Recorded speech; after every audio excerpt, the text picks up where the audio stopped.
Ice வாங்க போங்க இடத்துல ஒரு பெரிய ஐஸும் இன்னொரு குட்டி ஐஸும் வாங்கினே. இது வந்து மினி அருண் ஐஸ்கிரீம். என்னை வேணும்னு தள்ளி விடுவான் இந்த பையன். எனக்கு எதனா ஆயிடுச்சுன்னா எனக்கு இந்த பையன் தான் காரணம், வேற யாரும் இல்லை. என் புருஷன் எனக்கு தலையில் கொஞ்சம் வெடிஞ்சிருக்கிற புருஷன். ஓகே போய் உங்களுக்கு வேணும்னா அருண் போய் மீட் பண்ணி வாங்கிட்டு வாங்க. 20 rupees தான். பெருசாகவும் 20 rupees தான், சின்னதாகவும் 20 rupees தான் விற்கிறாங்க.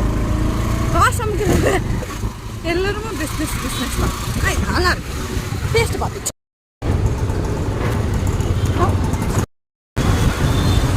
இதுதான் என் புருஷன். ஓசியில சோறு போட்டா எங்க வேணாலும் கிளம்பிடுறதா. கிளம்பிடுறதா. அப்ப